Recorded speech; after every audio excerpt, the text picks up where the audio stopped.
الله الرحمن الرحيم. وقال النبي صلى الله عليه وآله وسلم: من بنى لله مسجدا بنى الله له بيتا في الجنة، او كما قال رسول الله صلى الله عليه وآله وسلم. زه تاسو ته د مدرسې د طرف نه یو د ذمہدار په حیثیت سره تاسو ته مخامخ یم.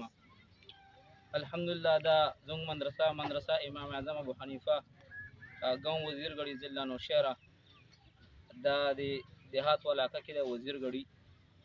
الحمدلله موږ سره مقیم طالبان دي. تاسو وینئ په دې ویډیو کې دا موږ سره الحمدلله مقیم طالبان دي. موږ سره مختلف شعبجات دي، حفظ دی، ناظره ده، دغه شان د کتابونو درجې دي را سره الحمدلله. درېمې درجې پورې سبقونه دي، ثالثې پورې.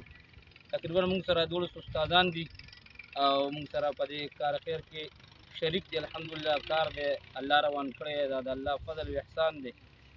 محترم مسلمانانو، الله رب العزت موږ له ځای راکړی دی، د خوا کې ځای دی. د دې موږ بیان که موږ واخیستو، ځکه ورونو ول راتلله موږ یې دا ځای اخیستو.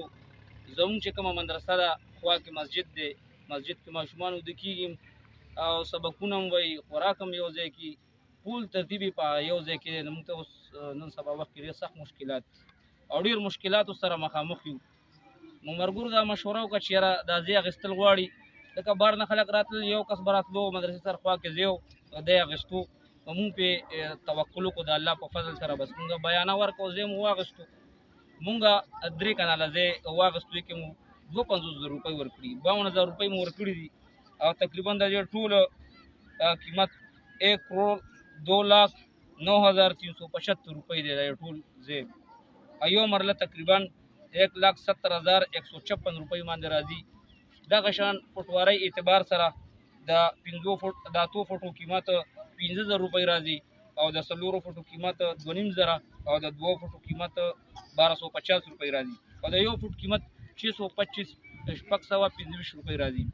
دا مونږ فوټواري ترتیب برابر کړو.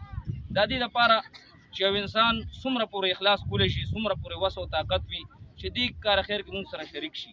او ځکه نبی علیه الصلاة والسلام مبارک فرمایي: من بنا لله مسجدا بنا الله له بیتا فی الجنه. چا چې د الله لپاره مسجد جوړ کړو، په مسجد کې کار وکړو، مدرسې جوړه کړه، الله رب العزت والا په جنت کې کور جوړوي. او بل روایت کې راځي: اذا مات الانسان انقطع عمله. چې کله انسان وفات شي د نامعمل بند شوه، او 3 شیزونه همداسې تر قیامته پورې به یې ثواب وررسي. صدقه جاریه، یو صدقه جاریه، دغه شان د مسجد ځمکه ایشتل، د مدرسې ځمکه اخیستل، دا تر قیامته به یې ثواب وررسي. دی به په قبر کې پروت وي او الله رب العزت به دې ثواب وررسوي. عزتمندو مال راځي، مال لګي، خو چې په دې ځای باندې ولګي دا بهتر مال دی. او خوش قسمته هغه خلک دي چې په دې ځایانو کې د هغوی مال لګي، په دې داسې خلکو سره تعلق ساتي. عزتمندو ټولو خلکو ته اپیل دی، مسلمانانو ته، مخیر حضراتو ته، چې موږ سره په دې کار خیر کې شریک شي. دا د الله کور دا به جوړېږي، دا یو ځای کې د الله کور پاتې شوی نه دی، د الله په فضل سره به جوړېږي. خو صرف الله رب العزت نیتونه ګوري او موږ ته ګوري چې زمونږ مسلمانان څه کوي. دې لپاره موږ سره په دې کې اخلاص وکړئ. انشاءالله العزیز دا موږ دپاره به هم د آخرت یو ګټئ، تاسو دپاره او دا ټول مسلمانانو به یو صدقه جاریه به او د نجات ذریعه به. الله رب العزت عمل کول توفیق نصیب کړي.